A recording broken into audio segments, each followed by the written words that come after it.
So if you know me, you know softball has become my life. My daughter started playing rec ball when she was 6 years old, playing in 8U, and then has continued to fall in love with the game. And I've started to learn and fall in love with the game. Until now, she plays select ball, which for those select parents out there, you understand how that is a big commitment, not only financially, but from a time perspective. Well, I'm now coaching her, and she's playing 12U ball. I'm coaching her, and the thing that I realized, because I was not anticipating coaching, was I can't fit all my coach's gear in my car, right? So in my car that I have, I can't be driving it on rough terrain and stuff like that. It's a nicer car. So what did I do? Well, I figured the only real way to fix this and come up with a solution, get a truck, a Jeep truck. Look at this thing. This thing is awesome.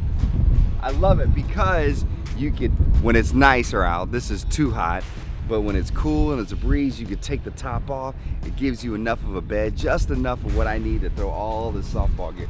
So look, I got 1, 2, 3 bucket of balls. I got game balls, I got hurt, I got tees, I got caddies, I got bow nets, I got cones, I got plates, I got a wagon, I got the bump boxes. You gotta have tunes at practice.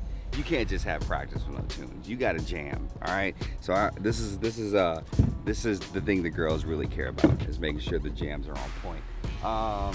And look, that's all I need.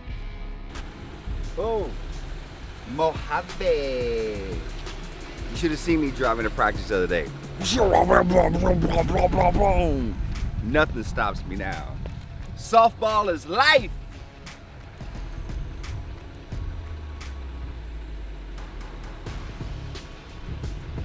Let's roll. So it's hard to coach your kid. It really is, because I tell my daughter when we get onto the field, I'm no longer daddy, right? I am Coach JR. And that's a really tough area to navigate, because obviously as a father, you want to help her thrive, but you also have a responsibility to her teammates, right? 11 to 12 other girls, depending on how many, or 10 or 11 other girls, depending on how many you're carrying. So, you know, it's tough. And I'm tough on her. And it's not because she's my kid. I'm tough on her because I'm tough on every kid. But of course, when I'm getting on to her, she perceives that as daddy's getting on to me versus my coach is getting on to me, right? I mean, I recently had a situation in practice where, there were 2 balls that got by her in the infield, and I'm like, hey, that can't happen. One time, but you got to make an adjustment. Then I look over and I see her getting a little upset, and I'm like, you can't get upset. You got to take that constructive criticism, make the adjustment. I also had to learn a lesson though when I first started coaching her in 10U. She's a pitcher, and one time she was pitching and she got herself into a little bit of a bind, and apparently I yelled out, "Come on, you're letting your team down. Let's get out of this inning." And I saw she was pretty upset. And as she's warming up, I see her crying. I'm like, hey, it's all right, let it go. We need you to show up as a batter, you'll be fine, blah, blah, blah. I'm giving her this whole speech. We win the game. After the game, she comes up to me and she says, I want to let you know why I was crying. I said, why? She said, I wasn't crying because I wasn't pitching the best. I was crying because you told me I was letting down my team. And I was like, what? I didn't say that. I was like, no, that's not what I said. That's how you took it. And then I caught myself and I was like, nope. Despite what I said, that's how she felt. And so I have to honor that and meet her where she's at, and it's all good.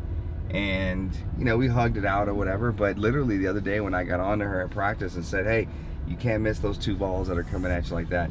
She was not communicating. I'm very big on our team of communicating. But I say this to everybody. She was upset about that. Then we were doing outfield work and she tried to catch a pop-up like this. And I'm like, what are you doing? And so it's just constantly, she felt like I was just going at her. And we got home and we had to talk about it, and we hugged it out, and I told her I was proud of her and told her I loved her, but I'm just going to push her. I'm going to push her like I'm going to push any other athlete on that roster. So it's a tough space to be in. I mean, I think there will eventually come a point where my ability from my knowledge standpoint has been met, and there's only so much that I can do for her and her teammates. I love being out there with my daughter. It's a great opportunity for us to bond and connect.